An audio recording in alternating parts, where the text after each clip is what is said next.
you wanna bet that I can get you back inside your head before the summer ends, and spread a little love just for a little fun. I'll make you come back to me before the rise of every sun. Baby, it's meant to be. I know you got a man, but he don't understand. You're gonna be a heartbreaker. You're such a love taker. So just suck me in and you can toss me like a cigarette. 'Cause I just wanna be a bad habit, yeah.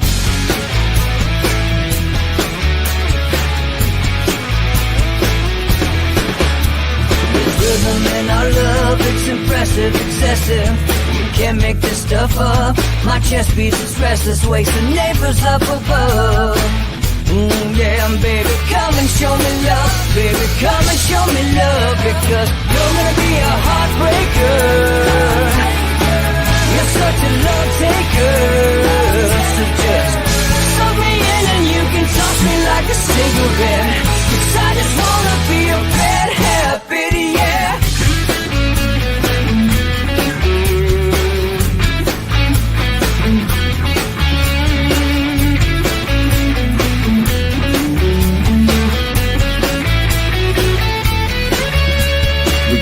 And take a one-way ride, steal us away to find a place we can hide. It wouldn't take much to disappear overnight, just to give into the need and leave it all behind. 'Cause I know that you know that I know that you want me. You told me, now show me, come blow me away. 'Cause I know that you know that I know that you want me. You told me, now show me, come blow me away. You're gonna be a heartbreaker. You're such a love taker. So just suck me in and you can toss me like a cigarette. 'Cause I just wanna be a bad habit, yeah. You're gonna be a heartbreaker. You're such a love taker. So just suck me in and you can toss me like a cigarette. 'Cause I just wanna be a bad habit, yeah. Suck me in and you can toss me like a cigarette. 'Cause I just wanna be a bad habit, yeah.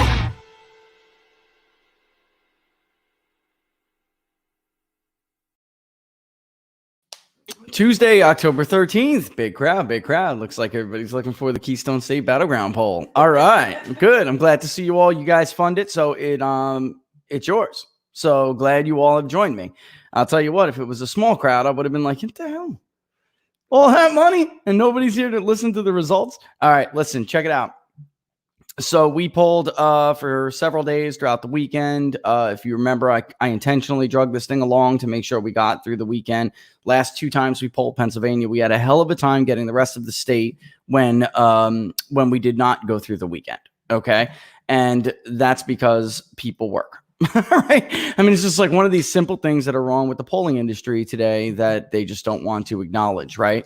And it really is that simple. So let's take a real quick look at the distribution before I pop up the results. This one filled in a lot better than the Rust Belt poll, Laura, for the Epoch Times.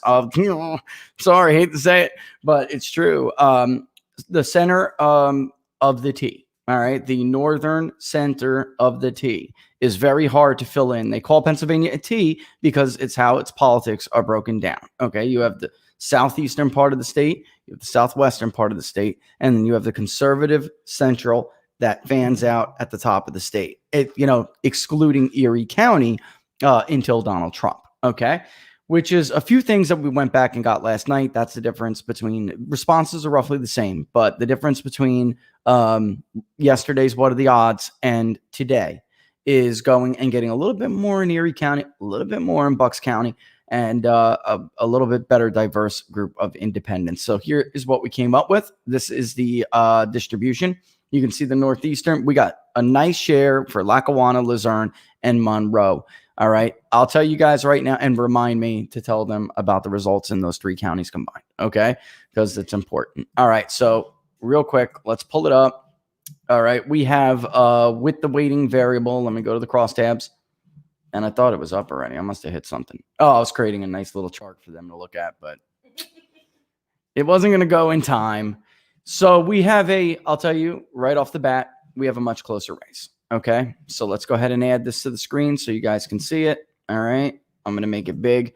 It is Donald Trump 44.6, Joe Biden 47 flat. We have a very even race. I mean, a very close race. All right, 2.4 percentage points, round down to 2, if you want to call it that. I think that's fair to call it.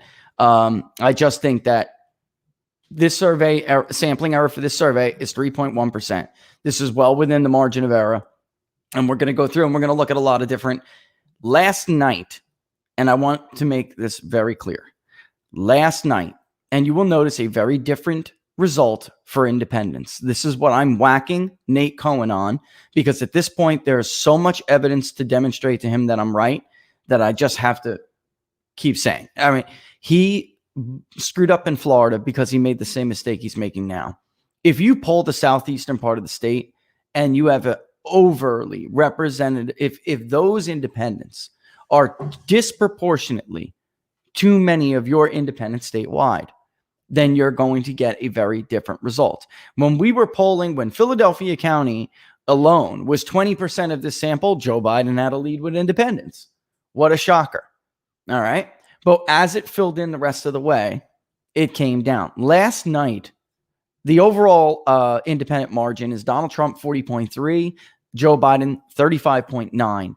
That widened out last night. Donald Trump took about 43% of the independent vote, and it was about it was almost a 10-point margin. And so that widened out the independent margin from yesterday, which was just a little bit smaller. It was rounding up to 4. It was like 3.7 or something like that. And actually, I told Barnes right before the collection of the night started, so I can actually look specifically, unless I gave him whole numbers.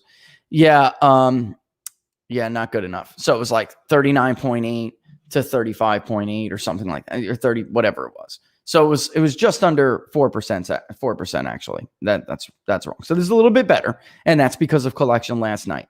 And then you also might look at the Democratic vote, the crossover with the Democrat and the Republican. One of the things I was concerned about is that I know Donald Trump will take more of the Democratic vote than Joe Biden will take of the Republican vote.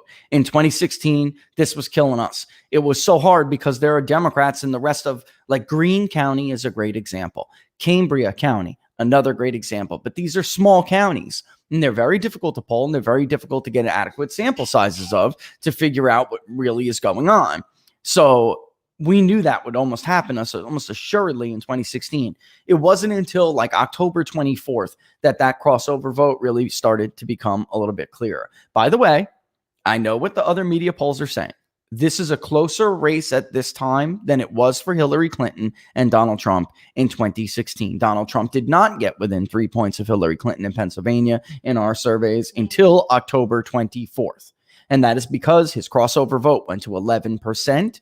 His independents widened out to like 7 or 8. It's something like that, Laura. And he wasn't giving up any more than 9% of his own base.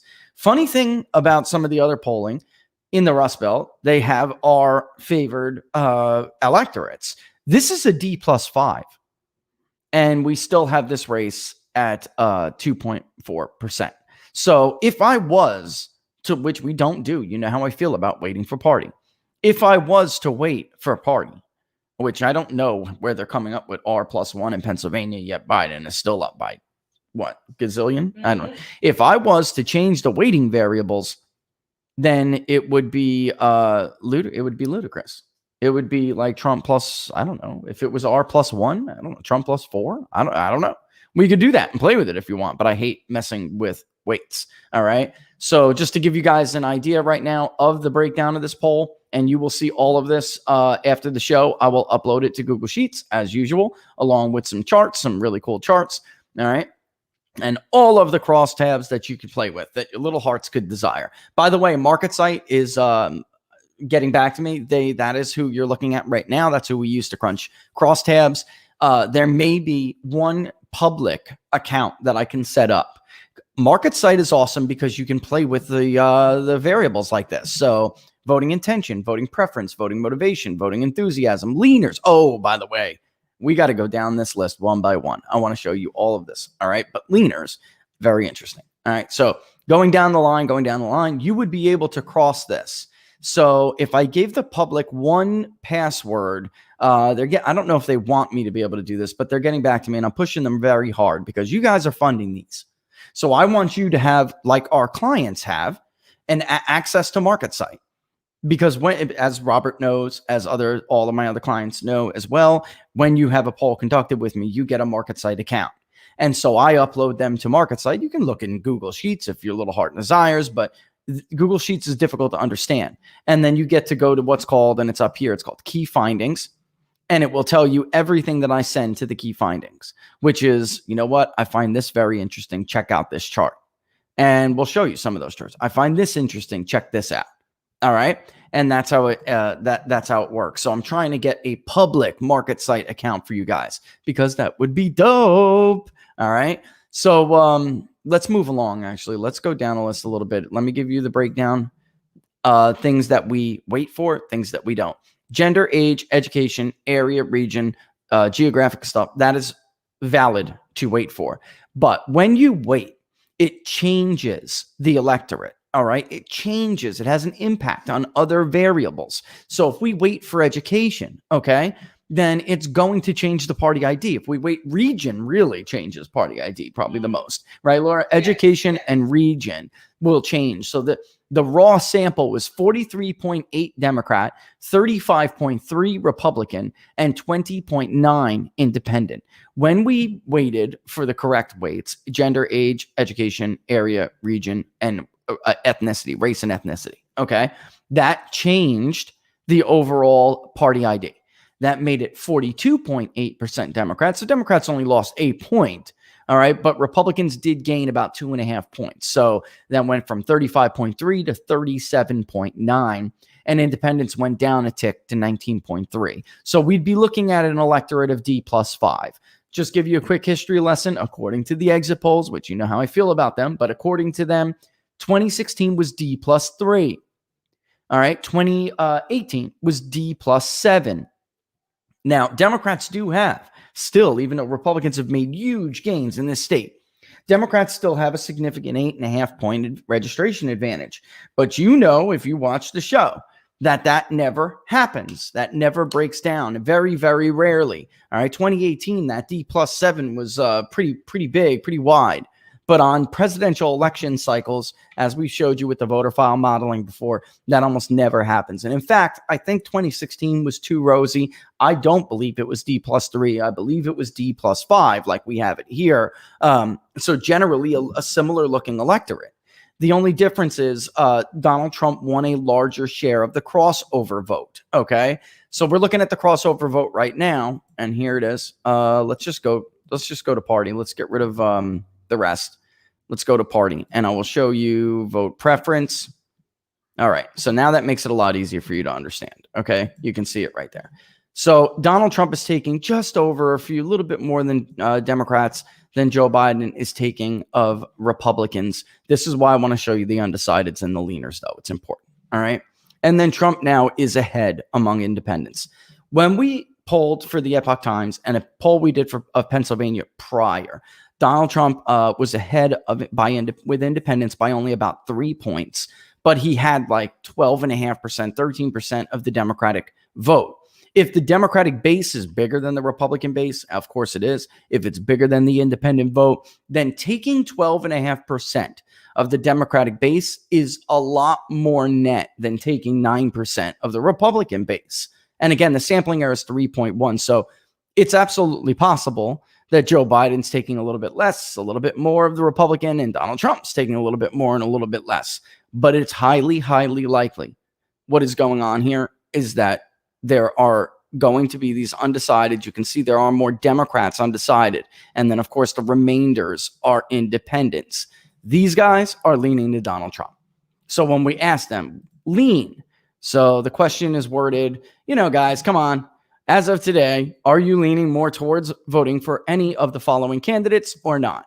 And you can see that they are actually the independent vote, the rest of the independents slightly going for Biden here. But I mean, overall, 22 to 17, they're leaning to Trump.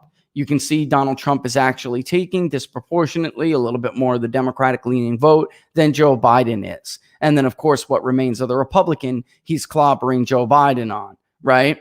So this is only, we're talking about very small numbers here, so you have to be careful, but the picture is pretty clear. Leaners are going to Donald Trump.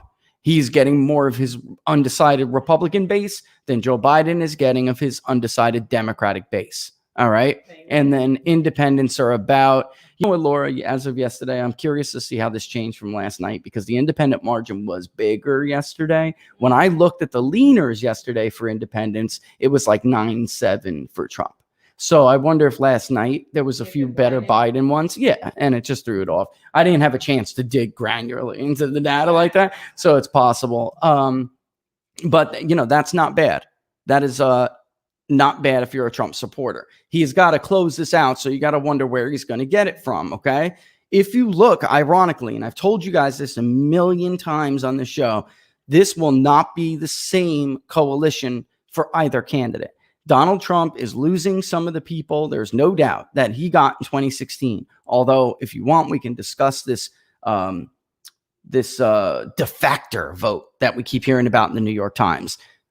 It is widely known in the polling industry that asking people about how they voted, prior vote history, did you vote for this person or that person, is at best unreliable, at worst untrustworthy and misleading.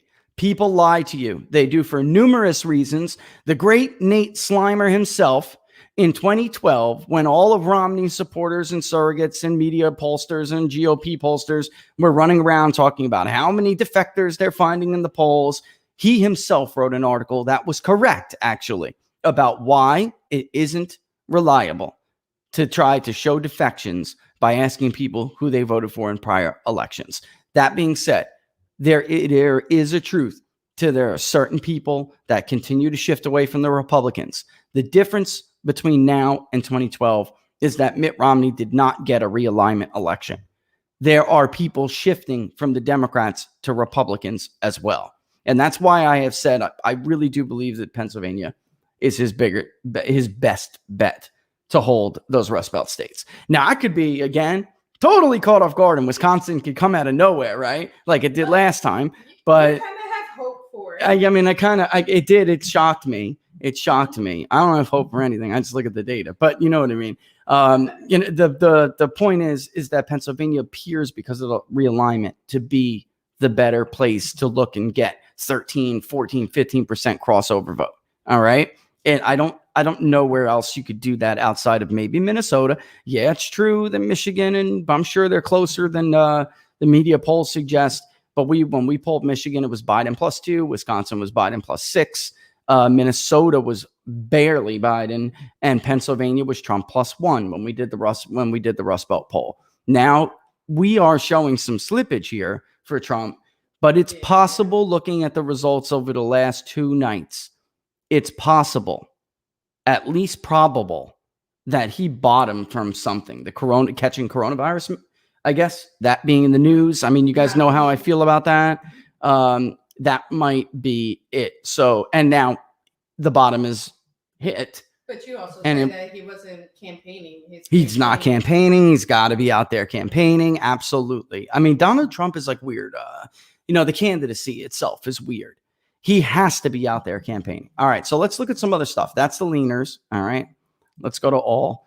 Let's go back to, you know what? Voting intention by party. Very interesting. We get a lot of talk about who's going to vote, when they're going to vote. Okay. And just to give you guys another couple little rundown too, I saw a question in the corner of my eye. 18 to 29, guys, is going to fall from 2016, it looks like. So this idea that there's going to be this surge of new young voters, it's not in the voter registration data. It's not there. That is always accompanied by, like, where the hell are these people, Laura? Where are they in the voter file? This is like a wishful thinking, man. They are the least excited to vote in this election, and there are no new registrations to back it up. I would not be surprised. We have them at 18 to 29%. We have at 18 to 29 years old. We have at 13%. That's down 3 points from 2016, but up a point from 2018. 30 to 44, 27%. 45 to 64, 39%. 65 plus, 21. And just so everybody knows, those are minor adjustments. Essentially, we rounded. Our targets were perfect and they were beautiful. And the raw came in like that. Really, region had a big impact from the Biden +7 raw yesterday to what you see today. The big impact was region. Philadelphia was 20% of the raw collection. Guess what, folks? It won't be. It'll be maybe 12%. We have it actually closer to 10. Southeastern part of the state in general, overall, 16% outside of Philadelphia. The Northeast, 16%. Dutch country, 6%. Central Pennsylvania, 22%. The West, minus Allegheny, 20%. Allegheny, 10%. All right, so Allegheny and Philadelphia, very close there. Philadelphia is a little bit more, but Allegheny, I believe personally, I just let it stand. I believe personally that Allegheny should be closer to 8. All right, but I'm trying to be fair here. All right, so which of the following applies to you? You have already voted in this election, either by absentee ballot or early voting. You plan to vote before Election Day, either by absentee ballot or early voting, or you plan to vote on Election Day itself. And then we have talked a lot about this, guys. All right. And I got a chart I'll upload here and show you in a second, but we have talked an awful lot about this. It's weird because we started this early to try to pick up, because they always make this, hey, Laura, over whom we voted, how many early votes, blah, blah, blah, blah, blah, right? And in truth, it's hard to read the early tea leaves when it comes to early voting. All right. We didn't know whether or not, this would be, what's the word? Predictive, but typically it is. The numbers themselves look better for Republicans. When you look at actual numbers, they look better than you would think looking at these. Here's a chart, actually. Let's pull up this chart and I'll show you. But obviously you can see here, there's a huge number of Republicans. All right. And I would have to remove that. Okay. So I'll read it to you. I'll show you the chart in a second. 66.5% of Republicans told us they plan to vote on Election Day. That's pretty close to independents at 58.6%. Only 32% of Democrats plan to vote on Election Day. Who voted already? 22% of them are Democrats. 16%, I'm rounding here, are independent or something else. Only 7% are Republicans. Plan to vote before Election Day, either by absentee ballot or early voting.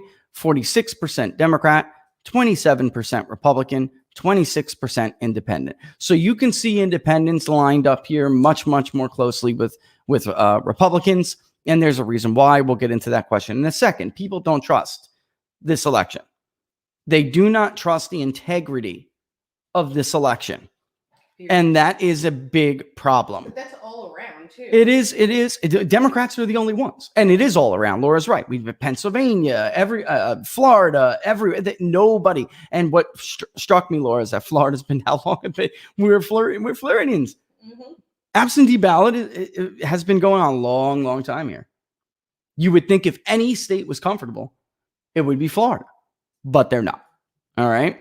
So if you look at so now you guys have that. If you look by preference, this has to get a little bit better for Trump, I would say, with the exception of, and we can do, let me just make sure I got this right.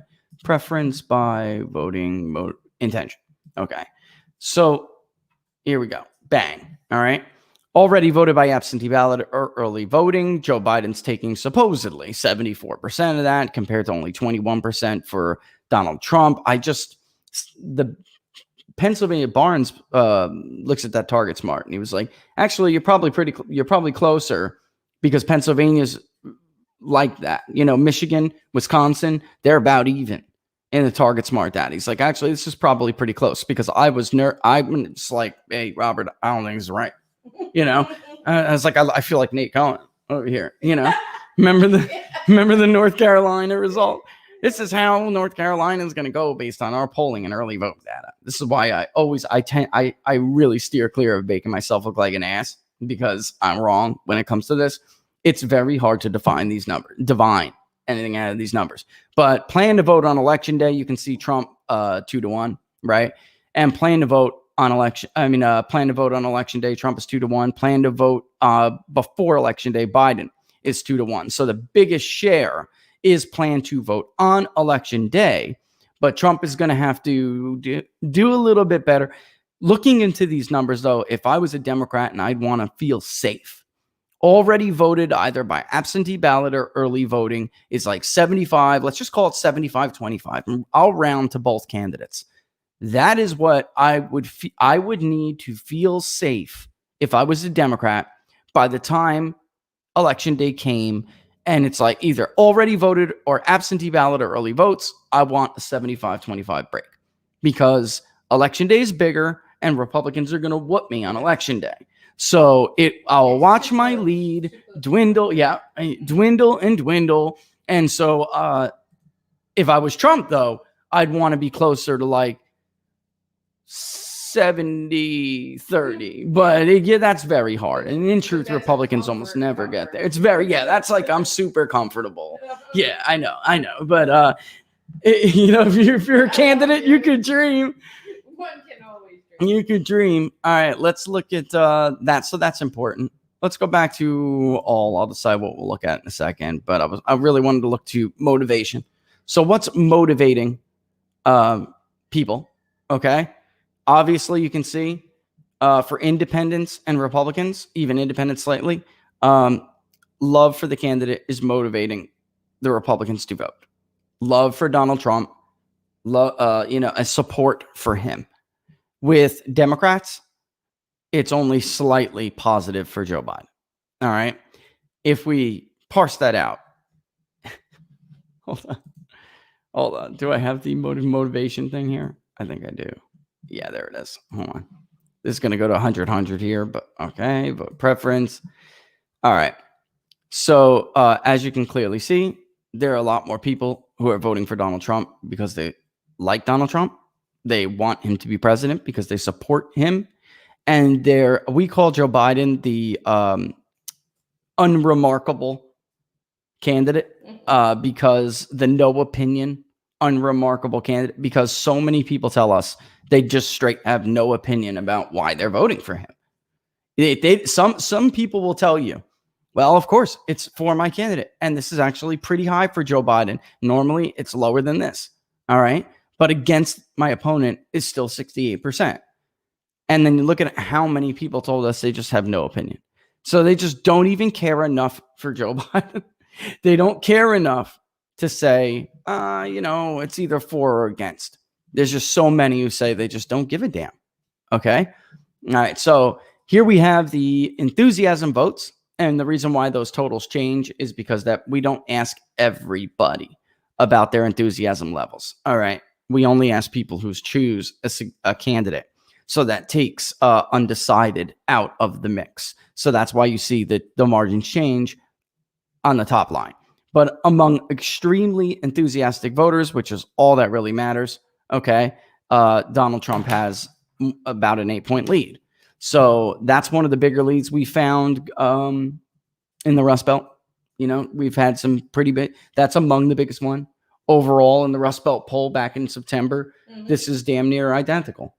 Joe Biden has made no enthusiasm gains. So let's go to area, region, county, intention. No, there's a few other. Let's do issues, guys, first, okay? Actually, it's 10:30, so I'm going to pop this down for a second, all right? And we'll come back. It's 10:30. We'll come back from quick 30 seconds. That's all. I'm going to get some water, drink some water, give my throat a break, all right?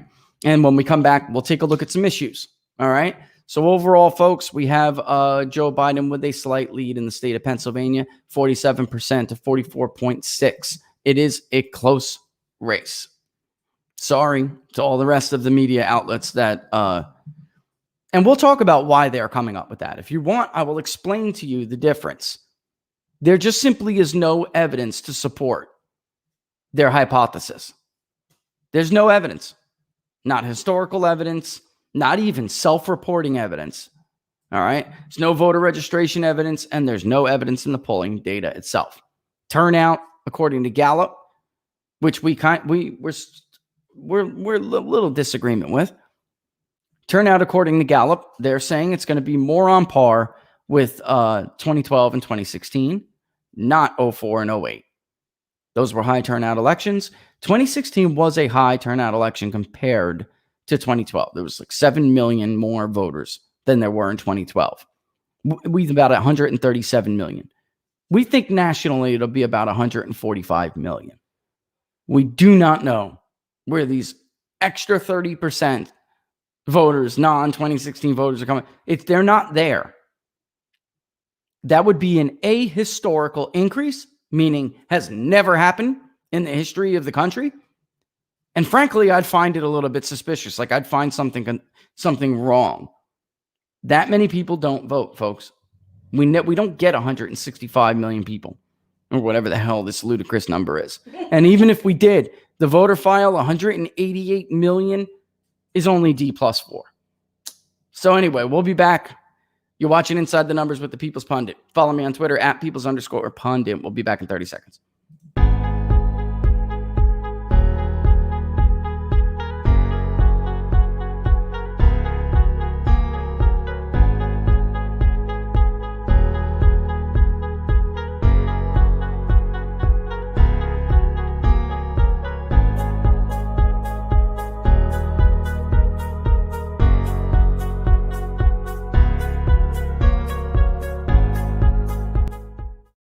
What it would show. Okay, that's a good question, actually.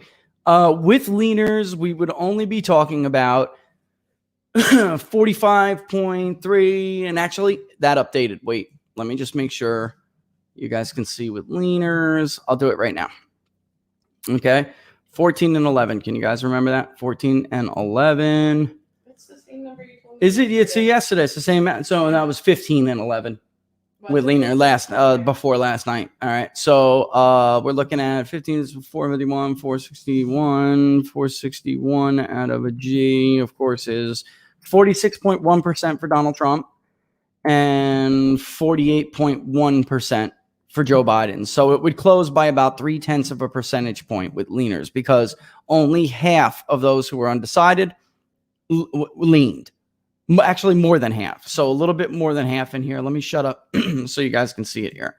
Let me click on it here, and I'll bring leaners back up. Excuse me. Less than half actually leaned. Okay. And we'll force them a little bit harder in the days to come. All right. So if you check it out there, very bottom, you'll see that about 44% chose to lean. All right. We will push them harder later. All right. But right now, we're not there yet. I mean, it's early to mid-October, this polling duration. We don't really force people until we start to force them in around like October 20th. We'll start to try to force them. All right. But believe it or not, there still will be people who will not tell us. They just won't. So it's tough. In 2016, we were like getting nasty with it. Like you said you would participate. Now it is time. We have been polling you for 4 months. It is time. You must tell us who the hell. Right? Open the damn link. You must tell us. And we even let people submit physicals, which was a real pain. I'll never do again in my life. But that was 2012. This is 2016. This is 2020. And times have changed. PBD has changed, right? So ventures, big data pool has changed, so my dream is to get my own database. Yeah, we're gonna get there. Well, I would like an idiot, folks, and what Laura's saying is that one day we'd like our own. And I left 2016. I wasn't sure we were gonna do it again, so I let it get stale, and I stopped communicating with them, and that was really, really stupid. All right. Yeah, it is harder to get what we are finding is that Joe Biden is doing a little bit better with the rural vote, guys. That's a great question, but that's a very typical pollster problem and pollster era. All right. That, for instance, central Pennsylvania is going to go for Donald Trump by a huge margin. All right. We have it right now, 55 58-30 or something, or 58-30. It's roughly around that margin. When those people decide and break, and they are much harder to reach. And there are more groups there who are less likely to want to talk to you. And in fact, that's a great thing to start at right here. Okay. In Pennsylvania, we found a lot more people who were uncomfortable talking to pollsters. And as you can see, very uncomfortable is 4 points higher among Republicans, even though there are a lot of Democrats that 10.5. If you want to know how Trump increases his margin in Pennsylvania and how he even did so overnight, it's by a few more of those Democrats saying, oh, all right, I'm voting for Donald Trump. It went from 8 to 9.1 because of that last night. And then the crossover I'm talking about.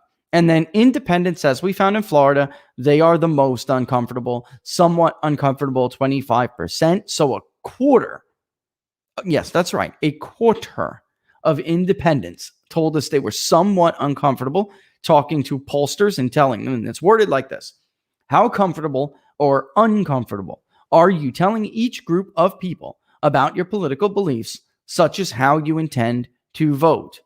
And very uncomfortable was another fifth among independents. I haven't looked at age yet, but let's do so right now, because in Florida, it was very age sensitive. All right. So very comfortable. Seniors are a little bit different in Pennsylvania than they are in Florida. That's no shocker, of course. But we do see roughly the same when you get to 45 to 64 is the most uncomfortable age group. And then 65 plus is 18% with somewhat uncomfortable, another, close to a fifth. And then 30 to 44 is actually almost 20%. It's 19.1%. So pretty interesting there. And then what about ideology? Let's go to, in Florida, it was clear. It was, moderates and conservatives. And there you have it. And moderates are they were overrepresented in this poll. So when we polled, the raw was 25% liberal, 44% moderate, and only 30.8% conservative, 31%. Let's round up. When we did the regional weights, and that changed it from liberal gained a point to 26, moderate fell 4 points to 40, and conservative rose about 3 points to 34. And that, by the way, should be a red flag for when you look at some of these other polls, and it was a red flag for us. So the sample was way too moderate. If you're polling central Pennsylvania, and to get to his question, trying to get the rural vote, and you can see that your moderate numbers are like way too high and conservatives in the 20s, then you're doing something wrong. You should know that is the more conservative part of the state. So you should be getting much bigger conservative numbers there. And in fact, we saw that in our own polling. And we tried to, you assess, you adjust, you assess, you adjust. All right. So it's really what it is. And it can serve as a red flag is where I'm going with this. All right. So it still can give you like this idea, like, maybe I got something wrong. That happened with independents. We talked about this on What Are the Odds yesterday with Italian voters. They were highly liberal in the first, beginning of our sample. Mm-hmm. And immediately I'm like, oh, this is not right. This is just not possible. All right. So actually, let's go to voting preference. Let's take a look at nationality. How is Pennsylvania voting by nationality? All right. English were extremely overrepresented in this poll. The English block shouldn't really be as high as it was. So we had to go out and go find ourselves some others. All right.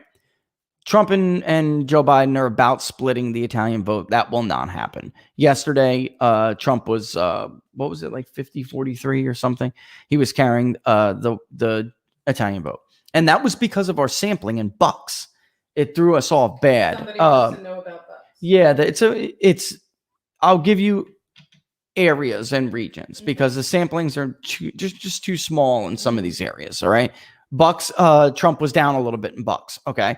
And but weirdly, and this is what happens when you have smaller sub samples. And we did try that's why we wanted to reach out in bucks. But he was up in Chester. Chester is a county that Barack Obama won. Mitt Romney took it back. And then Donald Trump barely held it. It looked like it was going to go again. So Chester is, I would have thought, less friendly than Bucks. So it's weird. So if Donald Trump can do better in Chester, maybe he can offset some of that in Bucks if he does lose Bucks. But, last month, Bucks was about a 2-point lead for Donald Trump. But we went after Bucks a lot more. We did a state level poll with the reaching out and doing the best oversampling we can with certain groups, but we didn't try to oversample certain areas except for green. We wanted to reach green specifically for a reason. Some of the New York Times polling, green gave Donald Trump 68.8% of the vote in 2016. The New York Times poll had Biden winning green 2-1. We have Donald Trump winning green by like a 20-point margin. So we did go after green for that. But that's what happens if you call the school teachers and librarians on their cell phone, if you don't reach the workers any other way. All right. So Trump is clobbering it with the Scottish, isn't he? Look at that. These are smaller groups, of course, but, clobbering it. Scott-Irish, he's carrying. Polish, he's carrying, 20-point margin. Other, which includes Slavic groups, okay? He's losing by about 17 points. Non-white, of course, those are non-whites other than normal ethnicities, which we can look at in a bit. Italians. He's a non-white. Yeah, that's that. Non-white is when we're talking about nationality. So they answered the normal question: which race or ethnicity best describes you? White, Caucasian, Black, African American, Hispanic, Latino, Asian, other.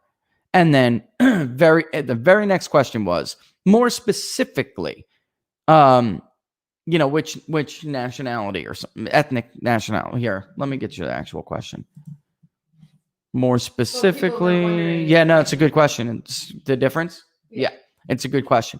We wanted ethnic origin as opposed to just the very traditional race or ethnicity. So we wanted nationality. Okay. Let me go. A couple more responses. I guess there were people who weren't done taking the survey. A couple more came in. We'll add it to it. I'm sure it won't change the margin all that much, but it depends on what it comes no, I'm not. It was yeah, that's true, but it was only like, I don't know, 5 or 6. I'll look at it later. Yeah, it was small. I guess from last night there were some people who just weren't done. Laura's over here actively rooting. He's got to close, Laura. Hey, I know you want him to win. He's got to close. He's got, look, this is within the sampling error. It's entirely possible that the margin in central Pennsylvania will be bigger and overtake it. But it's also entirely possible that, Philadelphia ends up being like 13% of the vote, which means he'd have to do better elsewhere. I mean, so it's, 3.1 can go a long way, right? So this is how the nationality question is. More specifically, which ethnic or national origin best describes your ancestry? All right. And the reason why we asked that is because when we polled Bucks, it comes back 53-40 or 53-42 for Biden. We look at it and we know who lives in Bucks and we know what they look like. We know their ideology roughly. We know their views. And it was not, the representation in Bucks was suspect, to say the least. We got along the border with Trenton, right? Trenton's on the other side. And then we got along the border of the Philadelphia burbs, which that generally is. By the way, do not let me forget about the Philadelphia burbs. Okay. Anyway, Irish, Joe Biden eking out Irish. That changed. It looked like he was going to beat Donald Trump pretty handily among the Irish, which I thought to myself, you know what? Maybe he's Joe Biden. He's Irish. But Donald Trump is making a late-minute surge with Irish. All right. Germans, Donald Trump's at 50% with Germans. That's positive for him. Why? Because Germans are the largest of these ethnic national groups. In fact, it's not even close. Do I still have the thingamabobber? Let me see. It is possible. I kept it up. So there was a census sheet I wanted to show people, but generally speaking, Dutch are a small group now. Trump's doing very well with them, but they're a small group. The English are, I think they're 15% in this sample. Joe Biden's doing very well with them. That's one of his best groups. The French is another, but they're small. All right, we're talking about a very tiny percentage, 1%. So you got to keep your eye on German, Irish, Italian, Polish, and English. All right, and of course Dutch matter too. I mean, you want to put together a majority by piecing together these different coalitions. So Dutch, Irish, Scottish, they're all about 2%.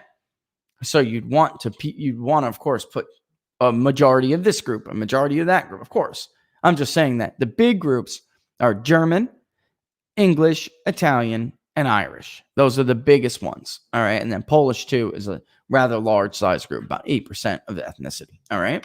Identifiable anyway. So interesting, right? Just very interesting, right? Union. Let's look at the union vote. In truth, I have not looked at the union vote until it updated since it updated yesterday. All right. So I'm very interested to see what's going on here. So are you a union member? Joe Biden is carrying non-union workers. Donald Trump is carrying union workers. So 48% of the union vote for Donald Trump, 43% of the union vote for Joe Biden. Wow, that's a kick in the face, isn't it? Win, lose, or draw. Hold on 1 second, guys. Water. Win, lose, or draw. That's a kick in the damn face, and you know it, right? Joe Biden's supposed to be Up. the working guy who's going to take back those kinds of voters. That's simply not happening. And as I've told you guys before, he's making some indents. It depends who you're looking at and where.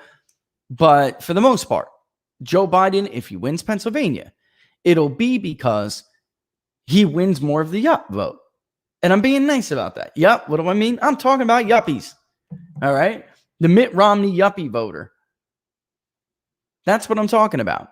Sorry, I got a good email. Interesting email. Okay, you got an interesting email? Mm-hmm. All right, tell me about it on the break or something. All right. Okay.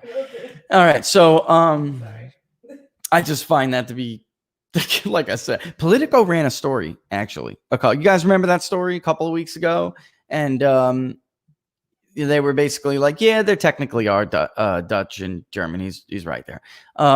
But yeah, if basically it was a political story about the union leadership trying to get their rank and file to get behind Joe Biden. Joe Biden did this for us. Joe Biden and Politico ran around talking to everybody, and they're like, dude, Joe Biden voted for NAFTA. I didn't freaking forget. I'm not. Joe Biden does things for the union leadership. Joe Biden does not do things for the union member. And I'm like watching this, and I'm thinking, I'm like listening to, and reading, and thinking to myself, I understand you, of course, want to go after core groups. I just don't know how they think some people are going to forget that. So anyway, the bottom line is, once upon a time, Mitt Romney probably did much better. I'm going to go ahead and venture to say, and I'll go and research this later, but I'm going to venture to say that Mitt Romney did better among the non-union voter. All right. I'm going to go ahead and venture to say that. I'll circle back later and we'll look it up and I'll find out. But Joe Biden's taking 48% of the non-union voter, which of course is more in Pennsylvania, but there's a lot of union voters in Pennsylvania. And then Donald Trump and Mike Pence are taking 44% of the non-union voter. Interestingly, about 6.5% of both are undecided. Interestingly. Yeah, the virus is Trump's problem. You know what? That's a great way to start right here. All right. The virus is absolutely Donald Trump's problem. So when you look at who do you trust more on issues? Okay. And we can just do all. Okay.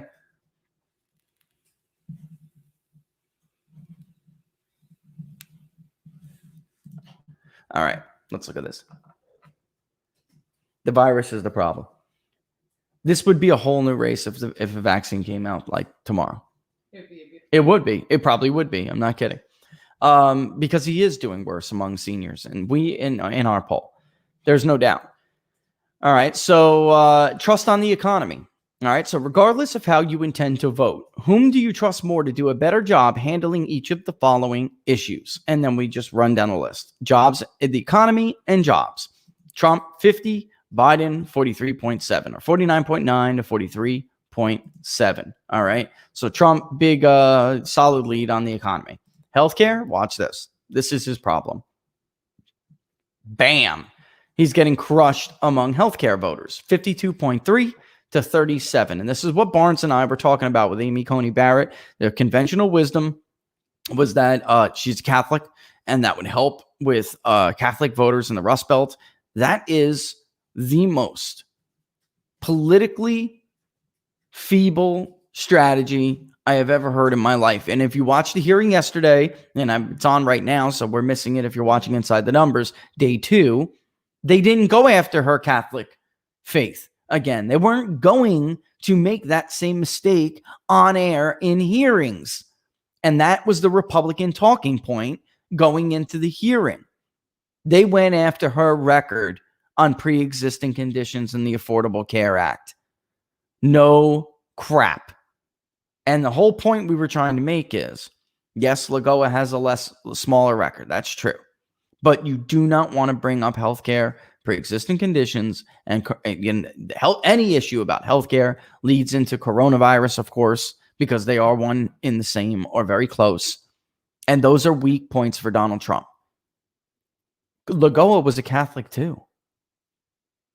I mean, if that's your goal, and if you think like she looks like a white suburban woman, folks, that is really misguided.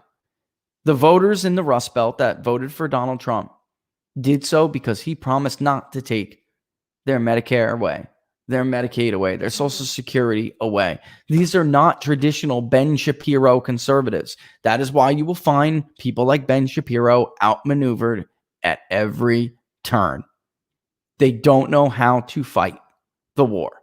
They don't understand the electorate any more than Bill Kristol, the yuppie former Republican, understands the electorate. They're just as clueless. There is a conservative establishment too. All right? And they're just as bad if you're an anti-establishment kind of person. They are completely out of touch with vast swaths of the American territory, all right, and the American electorate. Ted Cruz would have got bludgeoned in the Rust Belt against Hillary Clinton. He would have gotten bludgeoned. A lot of those voters would have voted for her over someone like Ted Cruz. All right? You cannot touch those programs like that.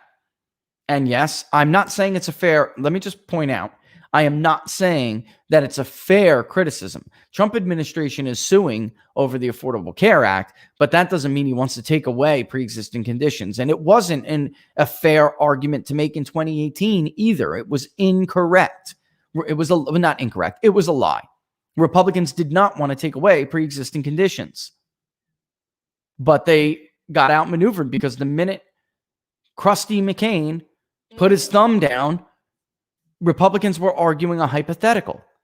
And you can't argue a hypothetical. Listen, if we would have passed the bill, you would see. You can't do that.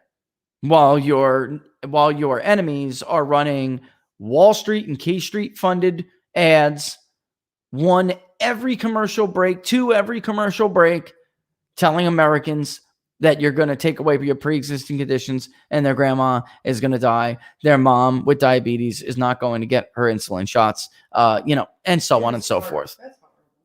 But that's what they do. And you know that, Laura, right? It doesn't matter if it is fair or not. And you will notice that almost 14.5% of the Republican Party trusts Joe Biden more than Donald Trump on healthcare. Those are those women that you've been hearing so much about. That's them. Okay. All right. So let's move over on, because there's coronavirus is even uglier. If I remember correctly, there it is. 50.4 to 36.1. 12.5% of Republicans trust Joe Biden more on the coronavirus. All right. Which is Pennsylvania. It's a different region. All right. It just is. And independents are 43.6 to 29.8. Now, get into rosier territory for Donald Trump when you talk about other stuff. They're actually Donald Trump has a little bit of a lead on policing crime and safety. That is a little bit different. You'll notice Democrats and independents trust Donald Trump by a larger margin crossover-wise. All right. And then that is a little bit closer than other places. Okay. Donald Trump, they trust more with Supreme Court appointments. That's against the grain, isn't it? I'm telling you, folks, this idea, this media narrative that Democrats are pushing and their friends in the media are pushing, that the American voter wants to wait until the next election. Maybe that's true in national polling. We haven't polled it nationally.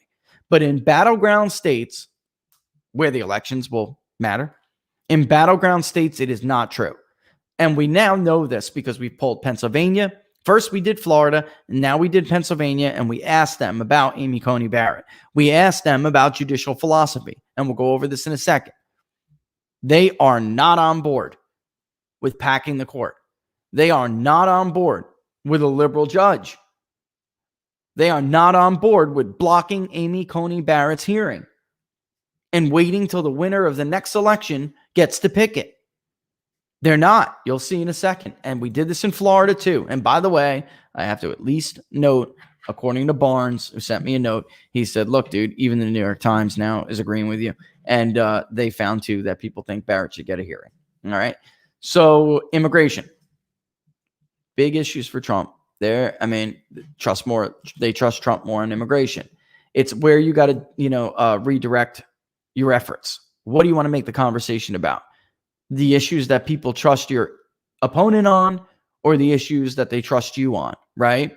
So he's got a big lead on the economy, but the economy alone cannot carry Donald Trump over the finish line. It can't. He's got to find another place that resonates. Like Florida, not as big. And trust in education, you guys should be able to see it. That's why I'm not going over every single one. Yeah, you can see it. Trust in education.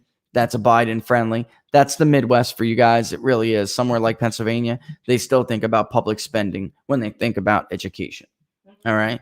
And then terrorism, national security, big lead for Donald Trump. In Florida, it was even bigger, if I remember correctly, but still, that's a pretty sizable lead, almost 50 to 41. And the environment and climate change, what do you think is going to happen here? Boom, big lead for Joe Biden. Even though people may not like his policies, which is crazy, but it is what it is. Race relations, another big lead for Joe Biden, although less than on the economy, which is, the environment, right? But still, nevertheless, 49-32. And then trade negotiations. This is the Rust Belt. And we asked about tariffs. I'll show you guys all of that. Look at that lead on trade negotiations. So again, you got to decide what you want to talk about. Yeah. And when you make decisions like who we're going to pick to be this nominee in the Supreme Court, I'm not saying she's not a qualified jurist. I'm sure she's a wonderful woman, but she brings up pre-existing conditions again. She brings up healthcare again. It was not wise. All right. And then U.S.-China relations, and that can impact turnout, Laura, is my point. So the election, all elections are base elections, some more than others. But you don't want to, look at how many Republicans on those healthcare questions, right? Mm-hmm. You don't want to cause defections because that's the topic of the conversation. And worse, you don't want to cause people to not come out because these are the topics of the conversations. It's just not smart. U.S.-China relations, it's Trump. Sorry, Fox, you're full of crap. All right, as always. You poll everybody on the board at Fox News? That's who you polled? Results. They're so full of crap. Their polling is so bad. Anyway, defund the police is about as popular as cancer. Okay? Look at that. 69.2% oppose calls to defund the police in the communities where they live. And that is how that's worded. Do you support or oppose calls to defund the police in the community where you live? Support. I think that should be the best talking point out there. Right Yeah. now. You may notice, you know what? I didn't get a chance to look by race, Laura, just out of curiosity. Right. So African Americans are damn near close to even. That's scary. All right. But still, look at how many, a third of African Americans oppose it. Great way to try to pluck off some black support, which, by the way, Trump's winning about 15 and change of the black vote in this poll. In the last one we did, it was about 20, close to 20. It is entire, and there's a lot of undecideds, and there's a lot of a smell of social desirability bias. So it's possible. I wouldn't be shocked if it's a little bit more. It's supposedly in the exit polls. I think he won 8%. He won 15% of black men. But I think in the exit polls, because he won almost no black women in 2016. Here, let's take a look. I got them close. I keep them close to the vest. Race. Actually, exit polls say that Trump won 7% of the black vote in Pennsylvania. I don't believe that for a minute, frankly. But he's going to do better. I think it's almost a foregone conclusion that Trump is going to do better among black voters and among Hispanic voters. 40% of this Hispanic vote right there, and then only 13.8% of whites. So overwhelmingly, look at seniors, by the way, 6.3%. So if you're talking about coronavirus, you lose the attention of the seniors who are watching Antifa burn to the ground. All right. So if you're talking about pre-existing conditions, you're not talking about Antifa wrecking the restaurant that they're going to get their 2-for-1 discount at on Tuesday nights. All right. And I mean, I'm not saying that in any means insulting. I'm trying to make you think like groups of voters in the electorate think instead of thinking like you think, because you can't always. You just can't. There are women in this country who obviously support these policies. I doubt they'd want it where they live, honestly. All right. So conservatives, overwhelmingly negative. Liberals are the only group that do support it, although it is plurality. It's not a very strong one, right? Almost as many oppose it. So it's still nuts, but almost as many oppose it. All right. So moving on. All right. Oh, it's 11:02 already. And Laura's, how about I will get that for you on the break. We're going to take a real quick break, guys. All right. It's 11:02. We're going to take our halfway point break. When we come back, we'll keep going down the list and showing you guys all of the questions. When the show is over, trust in mail-in voting is next. Very interesting. When the show is over, we will put it up on Google Sheets. But again, it will be sick if I can get you this market site, public market site account. Well, I don't understand this. What I told them, I don't understand. Our clients get it. Yeah, why can't they're a client? Amen. And by the way, we give them one email and one password. And there you go. And the whole damn company uses it, or the whole campaign uses it, or whoever the client is, right? The whole law firm uses it. So why can't they use it? Preach it. All right. So we'll be back in, what is it? 2 minutes? 2 minutes. 2 minutes. Leave you with the soothing sounds of the bone band. Oh, wait. Hold up. Don't forget to subscribe on YouTube to People's Pundit Daily on YouTube. Hit the notification bell and it will let you know when we go live. Don't forget to mosey on over when you're done and like the page People's Pundit Daily on Facebook. People's Pundit Daily Inside the Numbers is sponsored by PPD. So the best way to support the show is to become a subscriber. We will throw a bunch of these findings, by the way. We got an article about, I've been polling, so we just didn't get a lot out, but shy Trump voters coming up in the different battleground states. We have an article on that. What do people believe? Is there a shy Trump vote? What do voters say? All right. And that's an interesting one. All right. And then we'll also have trust in elections. All right, which we're going to go over right after the break. All right. So you can do so by going to ppdnews.us/subscribe. ppdnews.us/subscribe. All right. And then, of course, Public Polling Project, venmo.com/People's Pundit, or paypal.me/People's Pundit. We are going to shoot for Thursday, start Arizona on Thursday. All right. So this is because Pennsylvania was overfunded. So we shifted. It was like a $1,200 or something. I don't know exactly, but I'll get you the numbers. It was overfunded. We shifted that over to Arizona. So that put us well on our way to Arizona. All right. We're just going down that list. Maybe after Arizona, we'll reassess and we'll ask you guys again, should we move to New Hampshire or Maine? Should we keep going down that list? Or do you want us to recircle? Yeah. Do you want us to, circle back? Maybe we should just pick, because money is not infinite for you guys. All right. So, maybe we should just pick, and we don't think it is. Right. So maybe we should just pick a couple of states and just do them well. Right. All right. So I think we got the ones that matter. Florida, Pennsylvania, and we're going to be doing Arizona. They all matter. Don't get me wrong. I'm just simply saying I think we got the ones where it's really going to be crunched on. Because if Trump carries Florida, folks, he's going to carry North Carolina and Georgia. All right? That leaves Arizona, a question about Arizona, which is similarly demographic-wise. But then we move to the Midwest.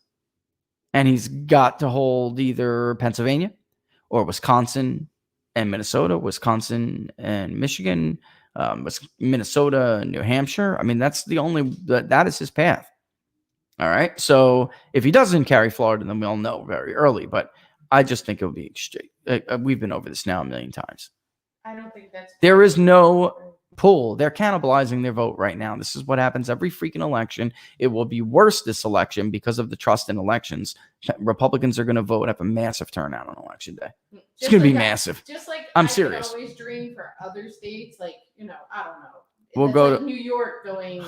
Laura, we'll go to well, it's not quite that, but it will be hard to beat Donald Trump in Florida. Very hard. And you've seen our poll. It's come on, Laura. You can't come up that much in Miami.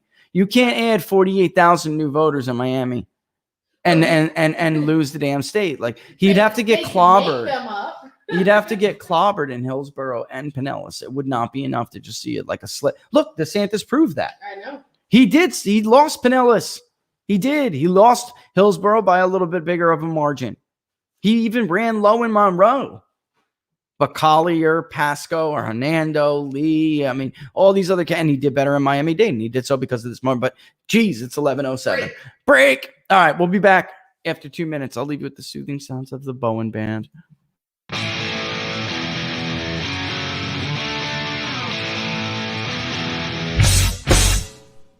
How much you wanna bet that I can get you back inside your head before the summer ends and spread a little love. Just for a little fun, I'll make you come back to me before the rise of every sun. Baby, it's meant to be. I know you got a man, but he don't understand. You're gonna be a heartbreaker.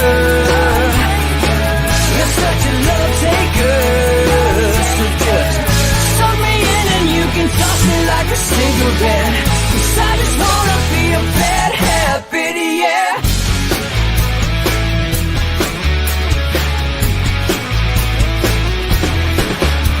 There's rhythm in our love, it's impressive, excessive.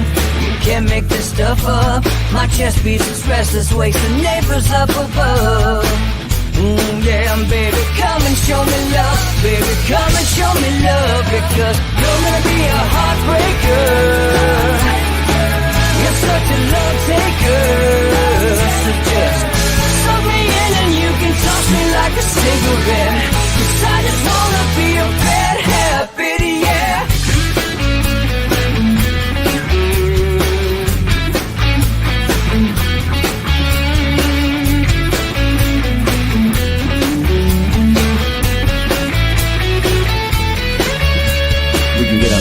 Take a one-way ride, steal us away to find a place we can hide. It wouldn't take much to spear for a knife, just to give into the need and leave it all behind. 'Cause I know that you know that I know that you own me. You told me, now show me, come blow me away. 'Cause I know that you know that I know that you want me. You told me, now show me, come blow me away. You're gonna be a heartbreaker. You're such a love taker.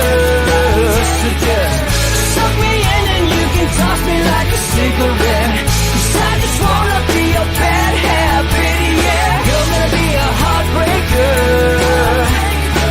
You're such a love taker. So just suck me in and you can toss me like a cigarette. 'Cause I just wanna be a bad habit, yeah. Suck me in and you can toss me like a cigarette. 'Cause I just wanna be a bad habit, yeah.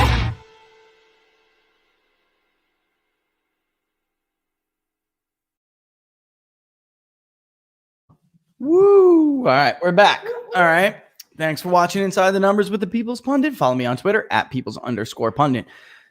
We are going over the live results live. We are going over the results live of the Keystone State Battleground poll in Pennsylvania, where Joe Biden holds a slight lead of 47% flat to 44.6 for Donald J Trump. All right. Or 2.4.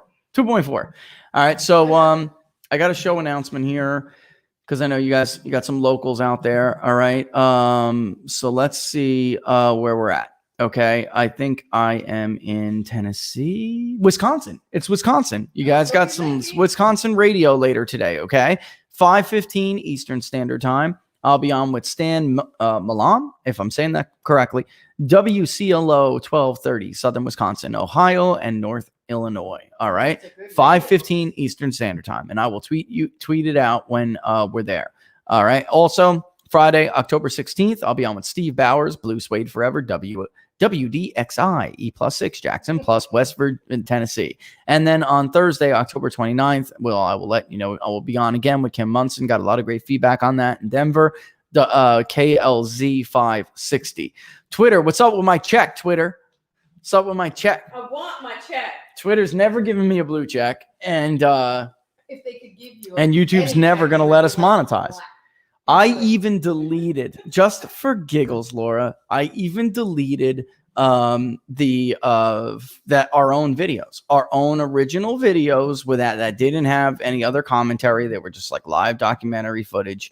And we even deleted that stuff.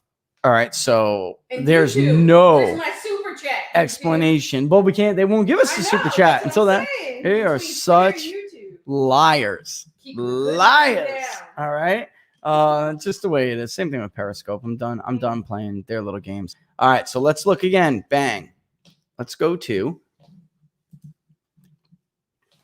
trusted mail-in voting. All right. And actually, I thought I had a little chart here for trusted mail-in voting. Do I not? I believe I do. In Florida, too, I got it. All right, but let's look at it just straight up here. All right.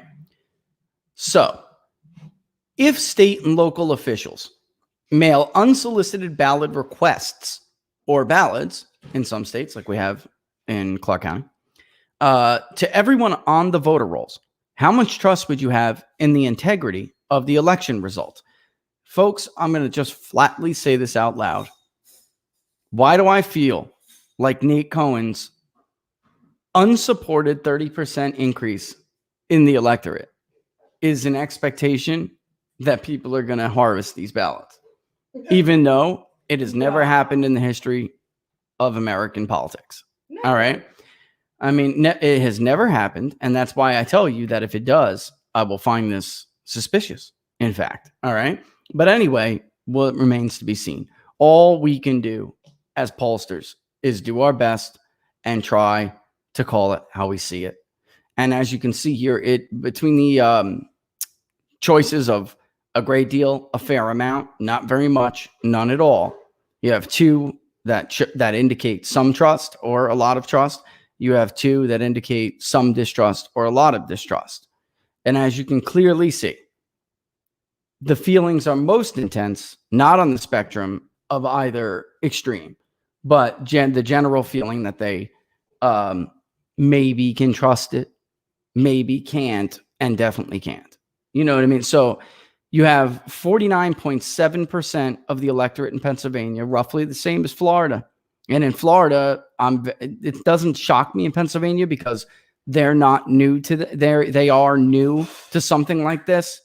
But in Florida, they're not. It's absentee ballots. So a few points in difference in either way is a little bit surprising to me. All right. Not very much, 29.5%. None at all, 20.2%. And a great deal, 23.2%, only a fair amount, 27.2%. So we're talking about 50.4% who feel they can trust this election. That's it. That's it. And 27.2% of them don't trust it a great deal. That is not how you conduct elections in a self-governing society. Regime credibility is different for every kind of regime. You know, if you're dictatorship, theocracy, whatever it may be, we are a self-governing democratic republic, and regime credibility comes from the election of our integrity, election integrity. And if people don't have confidence in the integrity of the election result, then the regime will not have credibility. You cannot have half the damn country think, or half the battleground states think that this election was not legitimate. We just had 4 years of the collusion farce, which damaged the country greatly, sowed a lot of hate, sowed a lot of instability, and we're going to walk into this trap. Unbelievable. I mean, this is bad. And Laura's giggling because Laura's doing what Laura does, which is play pranks on me when you guys aren't looking. She got me good. All right. Anyway, this is a very crummy result, and it's sad for me to see, frankly. It really is. And as you could see by party, Republicans are deeply distrustful. All right, which is why we're looking like we're gonna have a big election day vote for Republicans. Democrats are the only ones who have real, trust, majority trust. Republicans and independents do not. Republicans and independents by majority do not trust, have no confidence in the integrity of the election result. So one political party putting together a bare half has confidence in the integrity of the election result. The other two, the other party and non-affiliated group of voters with either party or some other minor party will not. That's man, Laura, it's like so sad. It is. This is dangerous. Russian roulette right now. You're playing Russian roulette with our social contract. You are. I mean, this is why I dedicated weeks and weeks to explain this to people. This is next question. I'm going to move on. This next question, because you guys will be able to dig into this, but I'm trying to at least get through the remainder here, top lines, before the show is over. This is a monumental failure of messaging from the Republican Party. The media has helped the Democrats cover for what they intend to do, which if you guys know, if you're in the game, then you know Democrats plan to pack the court and they plan to pack the Senate. They're going to add Senate seats, even though I know what you guys are going to say. Well, they got to be states. With DC, they're going to try to get around that. And with Puerto Rico, they'll try to get statehood. All right. But U.S. senators for DC. Do you support or oppose adding 2 seats to the U.S. Senate for the District of Columbia, for Washington, D.C.? No, edges out, yes, but a third of the country has no idea what we're talking about. No idea. They really don't understand or know this is a plan. They're going to do this. And the way the question was worded, we did explain that we basically say proponents will argue that this is about representation. And actually, here, let me get you the exact way it's worded. Proponents will argue it's about representation, while detractors will argue that it's a ploy to garner political power, to influence the balance of power in the U.S. Senate. All right. And people really had no idea, folks. And now this is the second, by the way, this is the second time that we found this. People don't know, that they're unaware of this. All right. So we said, all right, there are proposals to add 2 seats to the U.S. Senate for Washington, D.C., the District of Columbia. Proponents claim the goal is representation, but critics argue it is a cynical ploy to shift the balance of power in the U.S. Senate. Do you support or oppose adding 2 seats to the U.S. Senate for Washington, D.C., the District of Columbia? All right. Again, it got edged out. No did edge out. Yes, we found this in Florida as well. But so many people clicked unsure because they didn't know. They are unaware of it. And we may try to give them a little bit more information to get some kind of better understanding. But the fact of the matter is failure of messaging on the part of the Republican Party. Okay. I mean, really horribly. Terribly. Really terribly. Honest. I mean, don't get me wrong. Yes, they're horrible at messaging, Laura. I want Trump to win, but your messaging team sucks. Yep. I totally agree. I mean, Laura gets, frustrated, to say the least. All right. Well, so it could be so much easier. I know. But they have all, look, we call it the handicap for a reason. They have everything on their side. Even look at Pennsylvania. They took the Green Party off the ballot on a technicality. And the conservatives on the court said, this is silly and stupid, and this could be fixed easily. We shouldn't boot them off the ballot. They did it in Wisconsin too. But Joe Jorgensen was never a target. You think if you rummaged through Joe Jorgensen stuff, maybe you could have found a technicality, but they didn't. They rummaged through Howie Hawkins because the intention is to handicap the race in their favor. It always is. They have the media. They have Wall Street. They have K Street. They have the judges. I mean, everything possible they need. And we call it the handicap, folks. If you play pool, you know what I'm talking about. Democrats play with the 6 ball. They get the 6 ball. And the job of the media is to give them the 6 in a game of 9 ball. Mm-hmm. So the Republican Party has to they have to run it from 1 to 9, folks. They got to run it. And if they don't, they miss one shot, they're going to lose the game because everything is handicapped against them. That's why we call it the media handicap. Think about a game of 9 ball. And it's not, they don't get the 3. They get the 6. All right.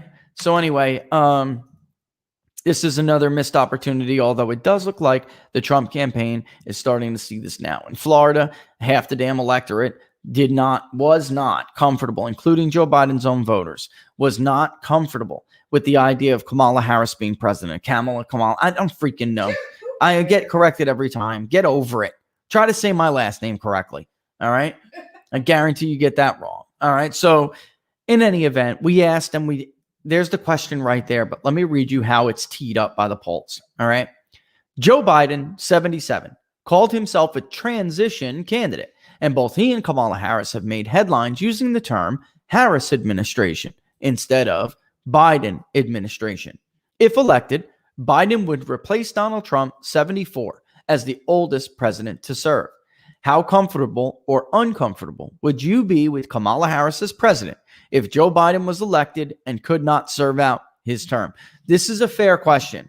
All right. Whether, media always chooses to ask things that they feel slants their own views in their polls. You can't ask them, by the way, before voter preferences. They must come after you ask people about the ballot. All right. But this is a fair question because, of course, we all know it's true. If Joe Biden wins, he will not serve out his first term. They wanted Kamala Harris from the jump. They couldn't get her elected. So this is their way of installing her. I'm not playing this game. I'm just going to be honest. All right. All right. But I don't care. I'm just giving people the facts. All right. No, I mean, half of the electorate in Pennsylvania, like just about half of the electorate in Florida, are at least somewhat uncomfortable, including a very large share. In Florida, it was like a little bit reversed. More people are very uncomfortable with that than they are very comfortable. And that includes Biden's own voters. And I'm going to show you that in a second. 32.8% said they were very comfortable. If that happens, they're very comfortable with Kamala Harris taking over for Joe Biden. That's it. Somewhat comfortable was 19.1%. Somewhat uncomfortable was 10.8%. Very uncomfortable was 37.3%. Look at the independent vote there. All right. Only 14.6% were very comfortable among independents. 39.1 higher than the actual statewide number is very uncomfortable with the idea of Kamala Harris taking over for Joe Biden. That includes, by the way, over 12% of the Democratic vote. All right. So where's this crossover? Where could this crossover possibly come from? Right. Well, that's where it could come from. 3% of Joe Biden's own voters are very uncomfortable with that. Another 6.4% are somewhat uncomfortable. If you add those two together, that is about Donald Trump's crossover vote right there. All right. However, there's a gap there, right? So those undecideds that remain out there in the ether, then there you have it. All right. So it's an opportunity is what I'm saying. And it's an opportunity that Donald Trump and the Trump campaign have not capitalized on. And we're coming down to the home stretch now. It's very hard to pivot and shift narratives like that. Sometimes it just gets incoherent. He should have been bludgeoning her on this the entire time, because Donald Trump is not running against Joe Biden. We call him the unremarkable. All right. He is running against all of those people that I just laid out and their support for Kamala Harris. All right. Because that's the reality. All right. So better off. Gallup found 56% of Americans said they were better off. We asked the question a little bit differently. If we didn't, then we would have gotten roughly the same as the Gallup. All right. But I'm better off than I was 4 years ago. It's 33.4%. I was better off before the pandemic, another 17%. I'm going to round here.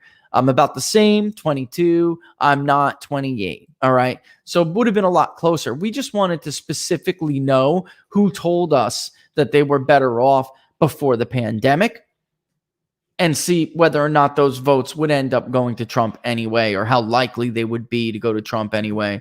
All right. And I'll leave you guys to dig into that because it's 11:30 and we're getting really close. I want to really get to the shy thing too. All right. Fracking, big deal. I'm leaving this up there so you guys can see it a lot clearer. All right. Sorry you can't see my ugly mug, but I'm leaving it up there on purpose. Joe Biden's campaign. And don't let me forget about region, because this is to piggyback off of this. All right. Joe Biden's campaign, very, very concerned, despite the public polls that show him ahead by 1 million. Okay.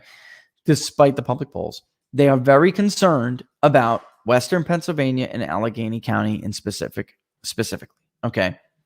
Why? Because they need a big margin in Allegheny County. Hillary Clinton did not get a great margin in Allegheny County. And, if there's a drop off or return in somewhere like Chester and Bucks, it's a problem. If they don't make some inroads in the rest of the state, they're not completely convinced that they're going to take Lackawanna, that they're going to take Monroe, which, by the way, it looks like Donald Trump is going to flip in our polling. And they're not convinced that they can pull back Luzerne. All right. Which we don't think that's happening. It's like 20 something points in our polling. All right. So Lackawanna's closer, I believe. Or God bless you.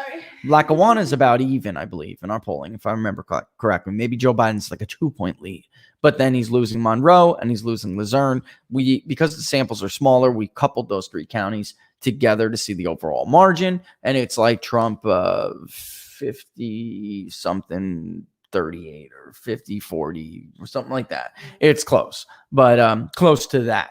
It's not close in general. Donald Trump is winning so much of Luzerne, doing better in Monroe, so it's offsetting that Lackawanna hometown blood for Biden that may be giving him a little bit of goodwill vote, but it wouldn't be enough. That leaves us with Western Pennsylvania when we look at the overall vote shares of each region.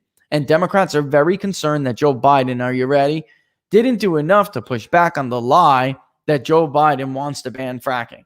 Folks, if you watch the debates, Joe Biden said he wanted to ban fracking. All right. Fossil fuels. Fracking is fossil fuels. All right. And then if you caught the campaign trail video, look into my eyes. Look into my eyes. I promise you, I vow, I will ban fracking. Then which day was he lying? Was he lying? Is he lying now, or was he lying to that young woman? Is he lying now, or was he lying to the viewers of the Democratic debate? You can't have it both ways. Kamala Harris herself said, she specifically said, I will end fracking. And ignored it so when it was brought up. And ignored it during the debate because she knows that it's true. And it's true with Joe too. So somehow, when we talk to Democrats, they still say this. It's a lie, but I don't think we did enough to push back on the lie. Dude. Yes. Anyway, so they're very worried about it because it is popular in the state of Pennsylvania. All right. When asked, and this is how, again, I'll show you how we teed up. All right. Hydraulic fracturing, also referred to as fracking, is used to drill for oil and natural gas in shale oil reserves. It has been credited with helping the U.S. achieve energy independence in 2019 for the first time since 1957. But it is denounced by environmental activists as potentially causing potential environmental hazards. Do you support or oppose fracking? as a means of increasing oil and natural gas production in the United States. Support 48.1%, opposed 28.6%. And then 23.3 unsure. I mean, there's just a lot of yups, folks. In the rest of the state, 54 counties out of 67 are characterized as Appalachia counties in the state of Pennsylvania. But there's a lot of population outside of that. Why it matters so much is because they only have one population stronghold, they meaning Democrats, and that is the southeastern part of the state. Philadelphia County, Donald Trump, I think, won like 15% of the vote there, 18% maybe or something. It was bad. 15, I mean, they get blown out. Republicans get blown out there. That leaves Allegheny County. All right. And let me kill that. All right. Let me get you the numbers from last time. So in Allegheny County, Donald Trump won 39.9% of the vote. Hillary Clinton won 56.6% of the vote.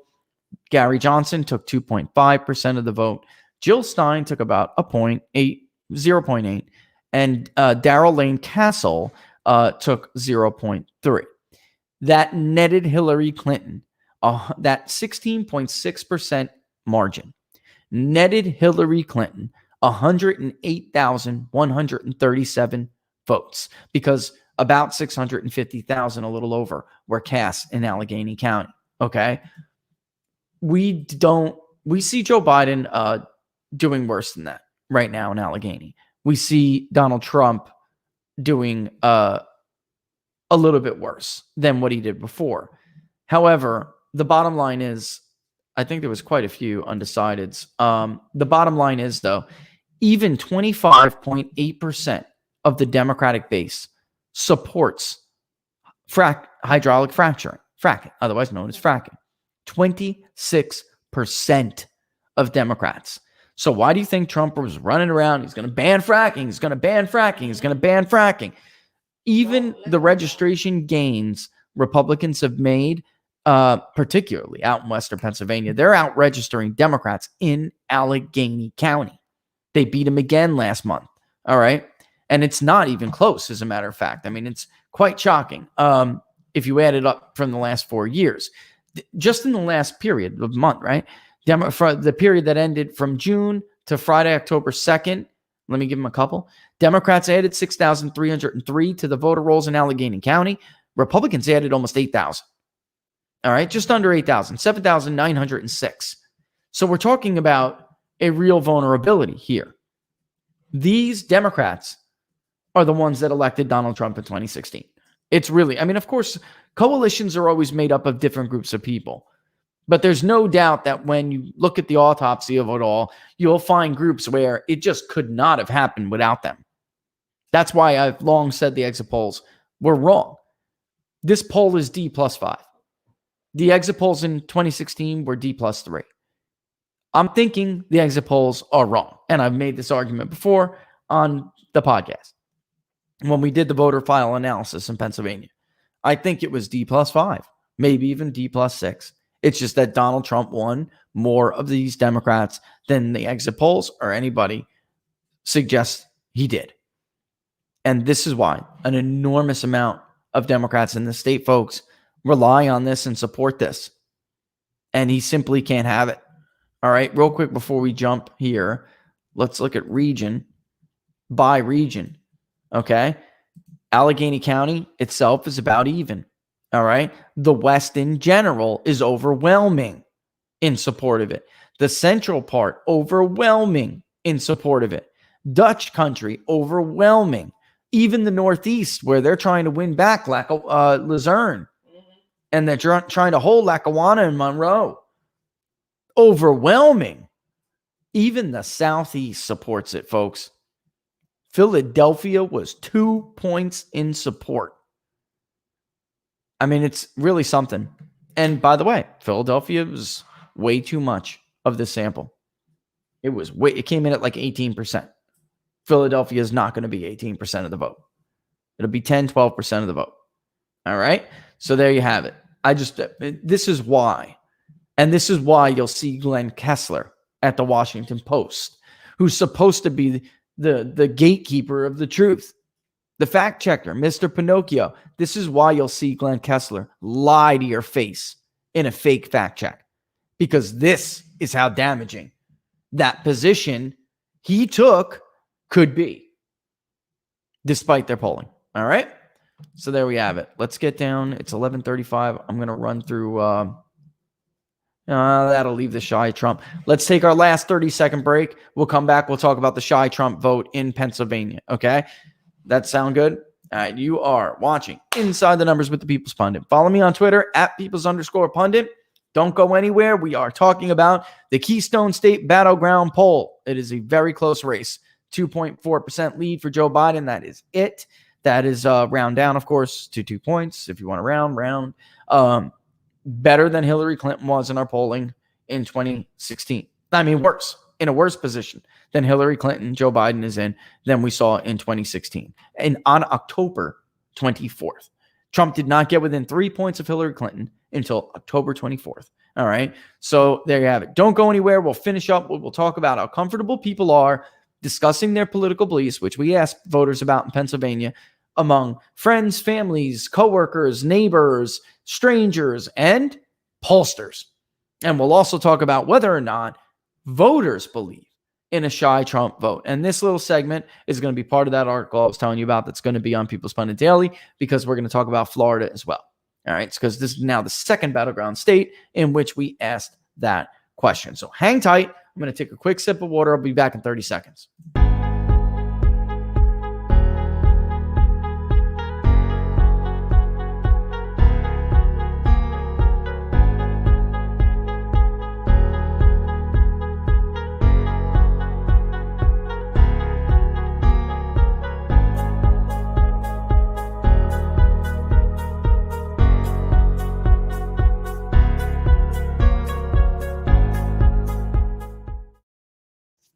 All right, great question on fracking. Yeah, I mean, Philadelphia was about 2 point support, clearly less than the average for the statewide level. But there was a ton. Philadelphia was also one of those areas where there was a large number who really just didn't know. All right, so they gave us no opinion on it. So I wouldn't be surprised if in Philadelphia, when those people were like nudged a little bit, that it would be unpopular, all right, in the county, all right? So that's also something worth remembering. That includes the burbs that are in that county. We're going to talk about those burbs real quick before I move on shy, because I want to look at region, all right? Hillary Clinton won the Philadelphia suburbs, folks, by 13 points, okay? Real quick before we do that, I want to show you where I think this race is and why it is closer, all right, than other polls, all right? If we look at region, for instance, and this will go to somebody's question about the rural vote. Okay. We know Donald Trump's going to do better in central Pennsylvania than that. He's going to clobber Joe Biden probably 65-35. All right. It is harder to reach those people. Donald Trump is not doing as well out west as the exit polls suggest.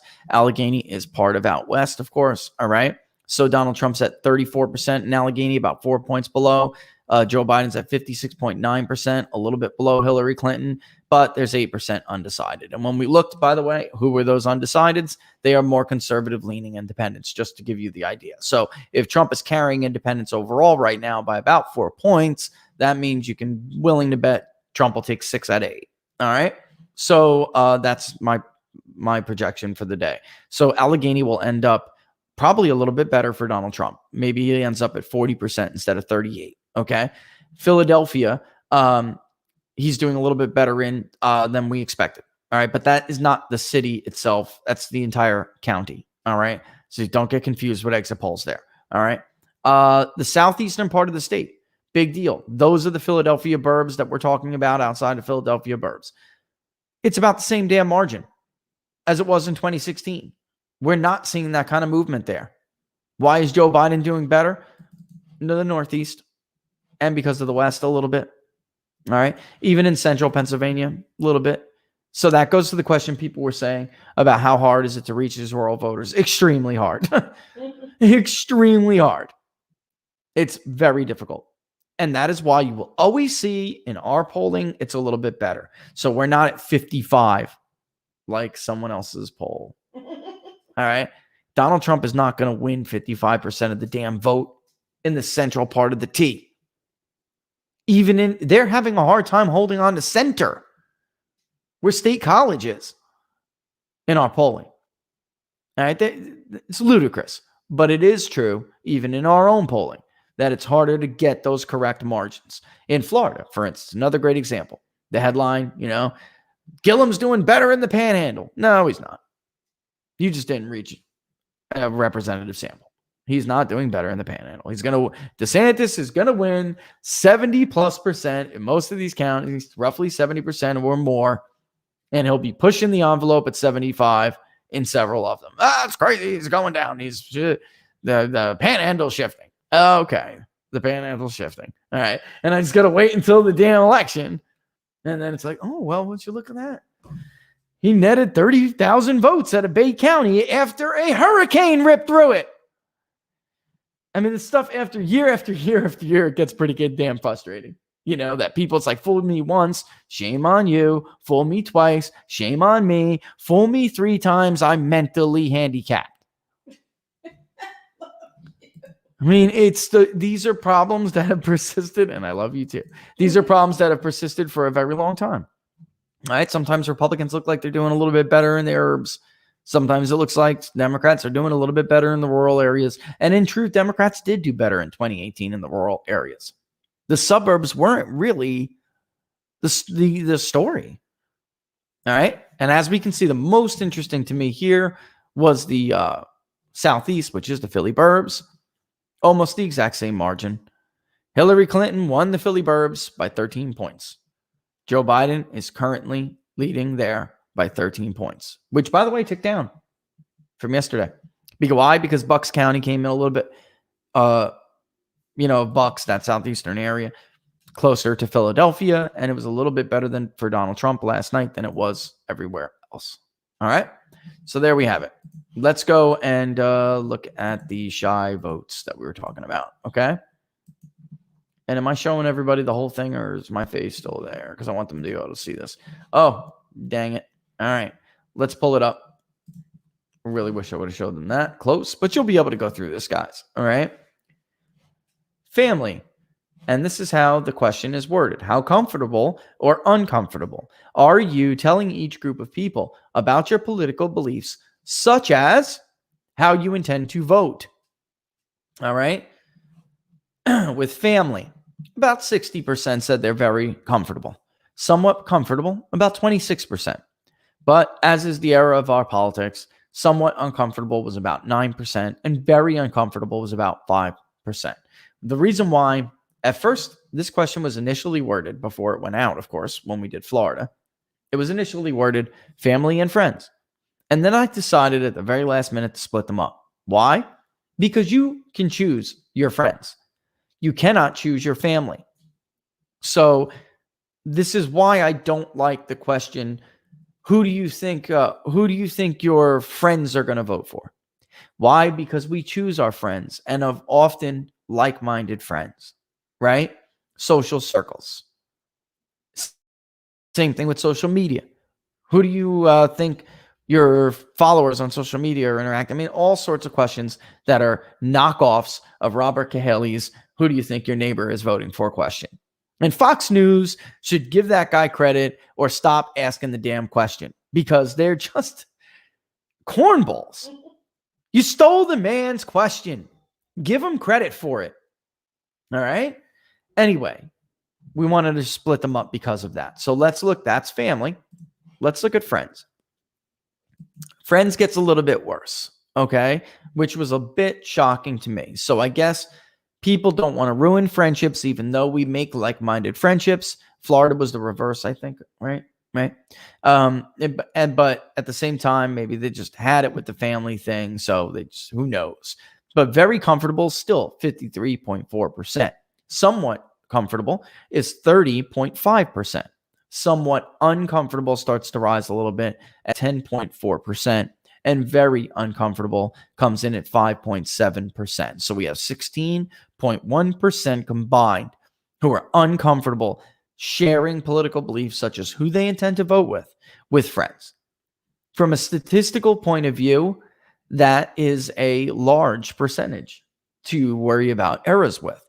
So as we move down the list and we think about the impact this may have on public polling, or at least that it's worth entertaining that it can, remember that as we go down this list, how, even if 15-16% matters, what could larger percents mean, right? All right, now let's get into neighbors. It's getting worse as we go, correct? So very comfortable, 39.8%. People are, 4 in 10 are very comfortable talking to their neighbors about their political beliefs. 3 in 10, 29.8%, are somewhat comfortable. 2 in 10, now a fifth, are somewhat uncomfortable. And 1 out of 10, 10.3%, are very uncomfortable. A grand total of 30.4% who are uncomfortable talking to their neighbors about their political beliefs. That is significant. All right. Why? Because that goes to the signage explanation. So the Slimers and the rest of the geniuses who keep getting elections wrong time after time after time, but judge everybody else, even though they're too damn lazy to pick up a phone. You triggered a song on me. All right. I triggered a song on you. Their explanation is, well, it doesn't really make sense there would be these shy voters because there's signs everywhere for this guy. My argument to you is there would be more signs if everybody was comfortable. And we know it is because if you're a watcher of this show, you have heard the story of the guy in Florida we spoke with in Micanopy. 2016, he had flags, signs, everything all out on his building in his business in the historic district that is a cafe. And he took them down because he's afraid a brick will go through the window, even in rural Florida. All right. So my argument to you guys, to those folks who make the sign explanation and the flotilla explanation, you're missing the point. There would be more. We can clearly see when we cross this with Trump voters that there are some people, lots of them, who are very willing to just tell you, go yourself. I am voting for Donald Trump, and you can kiss it if you don't like it. Take the walk. But there's also a group that says, I am unwilling to tell you because I am not that flippant about it. All right. So my argument to those people, you think you see signs now? You would see more if people felt comfortable sharing their political beliefs. By the way, Laura and I went up Highway 70 last weekend up the coast in North Carolina. It must, Laura, on a ratio of whatever to 1, thinking Trump signs to Biden signs, from affluent Moorhead to, New Bern and Yuppievilles in between, Mm-hmm. what, because it's, look, Moorhead City is a very affluent area. Yes. So this idea, it's just education. It's not. It's region and education because it's not metro there. It's affluent, but it's not metro. News, right? The harbor, right down, right? I don't want to give too much to people, but very affluent, very rich, but not metro. What was the ratio, do you think? 20 to 1, 50 to 1, 100 to 1? How many Trump to Biden sign ratio do you think? I actually counted. I only saw 6 Biden signs. The whole way. The whole way there and back. But there was a plethora. It was constant. Like for every 2 Biden signs, we saw about 15, 20 had to be. No, just in one section. Oh, yeah, because they were lumping them, guys. What she means is like you would see these bunches. clumps. Right. And then, but I honestly, Laura, I think it had to be 50 to 1. I think you're underestimating it. I don't know. I just wanted to. Driving fast. We were driving, of course. I'm like hauling. But okay, let's be maybe fair and say, okay, 20 to 50 to 1. It had to be. Yeah. There was just so many. I told my son, I was like, hey, keep count. He got lost in the sauce. There was just so many. He was just like, I don't even know. I don't know. There are way more Trump signs, Dad, than there are Biden signs. But we also have him keep counting when he's on his channels about how many Biden ads. Yeah, we got him counting for us. Yeah, the ads. He loves it. Mm-hmm. All right, so here we are. And my point is there would actually be more signs if people were comfortable, is my point. So that's what the polling data suggests. That's what the interviews with these people suggest, Laura. That guy would put those signs back up. He is not keeping them a secret because he supports Donald Trump any less than he did in 2016. He doesn't want a brick thrown through his window and then they add up in his broccoli and cheese soup for the day. You know, that lies the problem. Like, they are purposely scaring these people. So because when you have on 4th of July, all the flags out, everybody's patriotic, it gives you a good feeling, right? So it like gins up everybody's patriotism. So nationalism. Sorry. And they're both. No, they're both. They're because they are separate terms. People use them interchangeably, but you're right. Let's be PC. Yeah. Anyhow, and then so if you were to do that with Trump, that's how you get more enthusiasm. Like if everybody in PA was displaying the signs instead of being afraid that a brick's coming through their window, I mean, I think it would be gins it up. Different story. Yeah. And we've actually got a study out in Oxford.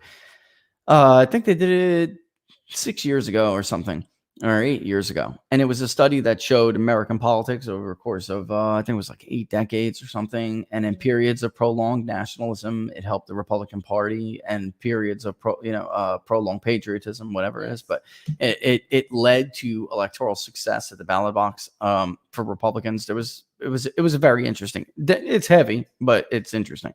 All right, so let's move to coworkers. All right. This is a funny one, right? So coworkers.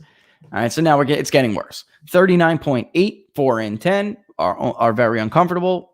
So that's pretty close, but still, right? Somewhat comfortable, 26.5, and then somewhat uncomfortable now is 20.4, added to very uncomfortable, which is now 13.3. So 33.7% of voters in Pennsylvania are uncomfortable telling their coworkers about their political beliefs, such as how they intend to vote. So it just keeps getting worse and worse as we go down the spectrum. All right.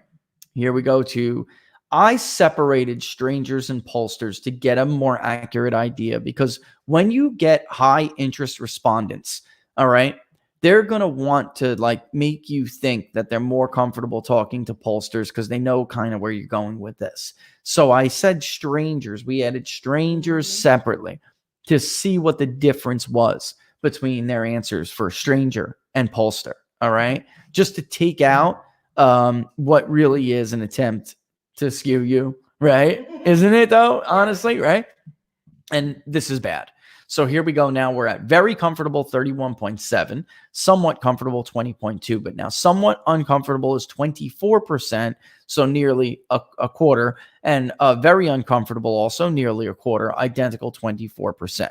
So 48% of the electorate in Pennsylvania is uncomfortable sharing political beliefs, such as how they intend to vote, with strangers. All right. And then that gets us to the ultimate. Well, perfect. We'll end this perfectly because we're going to do pollsters and then shy voters, tariffs, and the USMCA.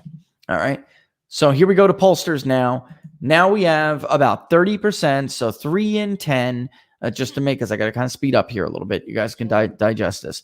About 3 in 10 voters. All right. What is that? That's 29.4% are uncomfortable telling pollsters about their political beliefs, such as how they intend to vote. Folks, 3 in 10 is massive in statistics. This is an incredibly, this makes pollsters very vulnerable.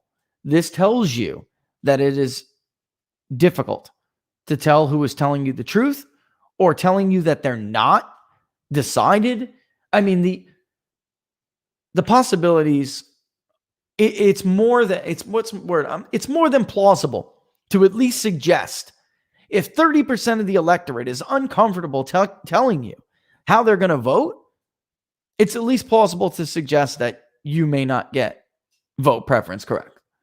That some people are either parking votes with Joe Jorgensen, some people are parking and undecided, some people are just lying and telling you they're going to vote for candidate A or B when they're not.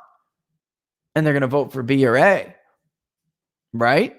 Because look, it's at least plausible when we're talking about from a statistician's point of view I don't know what statistician could argue if there's 3 in 10 uncertainty that you could talk about this stuff like it's gospel, because you can't.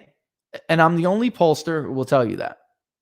I am the only one who will tell you that very sad truth. All right. Well, that's because you just go by what the data tells you. Well, right. No matter what feelings you hurt. I don't Especially know who mine. is. I don't know who is. Yeah, that's somebody's map though. That's somebody. I see what you're saying. That's yours. That's my map. That's your map. Okay, that's cute. All right, I love it. All right, so shy Trump voters. Do you believe there is a significant number? And actually, let me give you. Yeah, that is the correct one. Do you believe there is a significant number of shy voters who do not want to share that they are voting for Donald Trump? Yes, 65.7% to include 53% of Democrats, 78% of Republicans, and 69% of independents. Oh, no, it was only 16.6%. And as you can see there, that's from a lopsided number of Democrats who do not believe it. Whereas Republicans and independents are much more closely aligned on this, and they clearly do believe that they clearly do believe there is a large number and very small amounts only. And again, you can see it in ideology. That's coming from liberals, right? And some moderates, but for the most part, moderates have a significant percentage, 62.4, conservatives, 78.2. All right. And when we cross them, like we did in Florida, we'll let you know how that is. We'll nest those variables. And we found specifically a conservative independent contingency and a conservative Democrat contingency, not Republican. That may be that potential shy. All right. 1157. Tariffs. Let's go. All right. Do you support or oppose the use of tariffs as leverage in trade negotiations with other nations? So you see Fat Neil Cavuto always having a heart attack over tariffs, right? Oh my God, it's going to kill the market. The whole thing, the world is going to end. He just put a 10% tariff on Mexico. The world is going to end. Somebody passed the strawberry cheesecake. All right. 48.3% of voters in Pennsylvania, 48.3% of voters in Pennsylvania support using tariffs like Trump uses tariffs to weaponize them, to use them as leverage to hurt other nations, to force them to the table, or to get a better deal, the best deal ever, as Trump would say. They agree with that, which is probably why they overwhelmingly trust Trump over Biden to handle trade negotiations, to handle U.S.-China relations. I mean, it's what an example of how the political and media class are completely disconnected from the actual voter. And if they didn't have their narratives, they would have nothing at all. All right, moving on to the USMCA versus Nafta. A lot of people, younger generation folks, they don't know Nafta. But those who do and remember it, they know it. And it's more than 2-1, or it's roughly 2. So 35.5% told us they were unsure. Another 16.6%, right? Almost identical to the share of 29 to 18 to 29-year-olds. They don't know what we're talking about. But of those who do, I mean, it's so sad. Of those who do, 34% support, and this is the way 34% supported it. Only 13.9% of those voters wanted to keep Nafta. In July, the U.S.-Mexico-Canada trade agreement officially replaced the North American Free Trade Agreement from 1994. Please tell us whether you support or oppose replacing Nafta with the USMCA, or if you have never heard of it or are unsure. And you know what? Just in the interest of space, I could probably cut out that first sentence.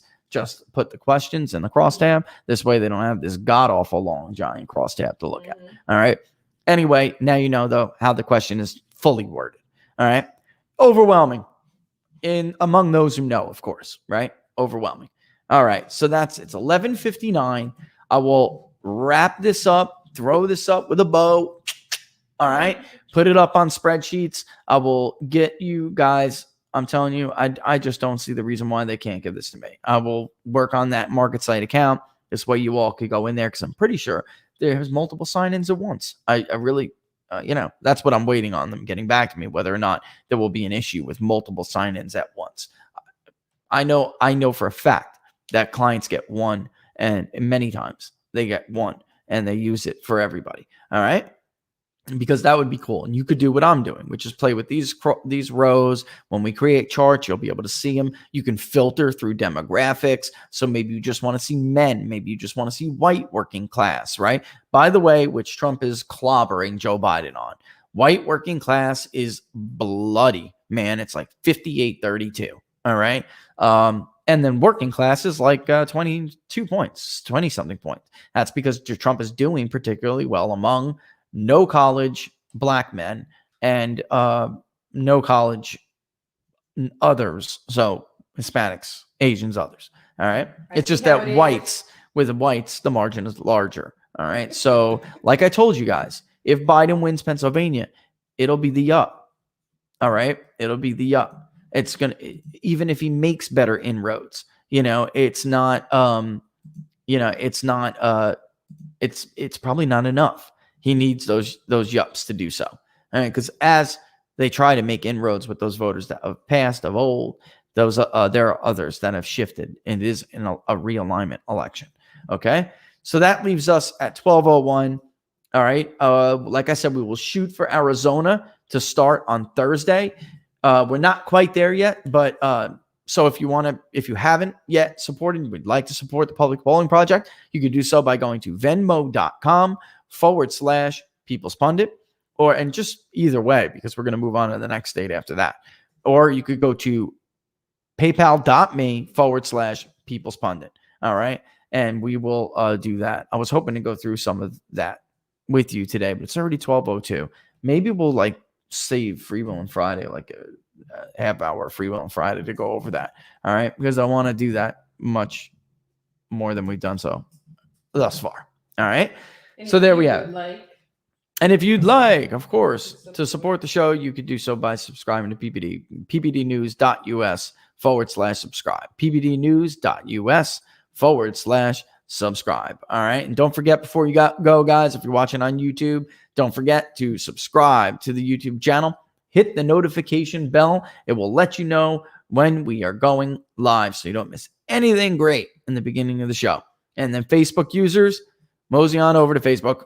Like the page People's Pundit Daily. Facebook Live's a good stream too. All right. And that will always, clockwork, man, without fail. That'll let you know. All right. And of course, we love all the super chats and hearts you guys give us. We thank you for it. Thanks for watching Inside the Numbers with the People's Pundit. 10 a.m. Eastern Standard Time tomorrow. Keep an eye out on my Twitter for sending out the crosstab spreadsheet information. All right. We got to get all this up on Big Data Polls website too. But I figured polling is probably the priority, right? Mm-hmm. All right, folks. I will leave you with the soothing sounds of the Bowen Band. The Grammy considered Bowen Band. 10 a.m. Eastern Standard Time tomorrow. Don't miss it.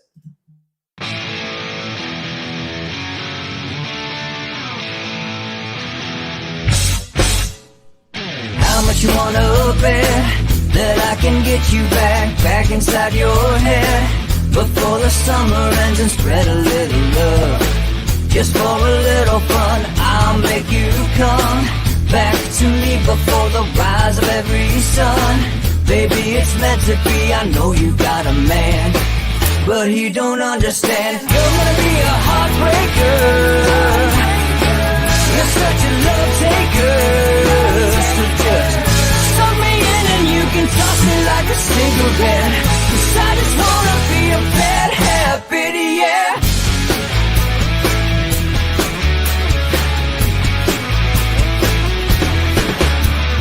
Rhythm in our love, it's impressive, excessive. You can't make this stuff up. My chest beats, it's restless, wakes the neighbors up above. Yeah, baby, come and show me love. Baby, come and show me love. Because you're gonna be a heartbreaker. You're such a love taker. So just suck me in and you can toss me like a cigarette. 'Cause I just wanna be a bad habit, yeah.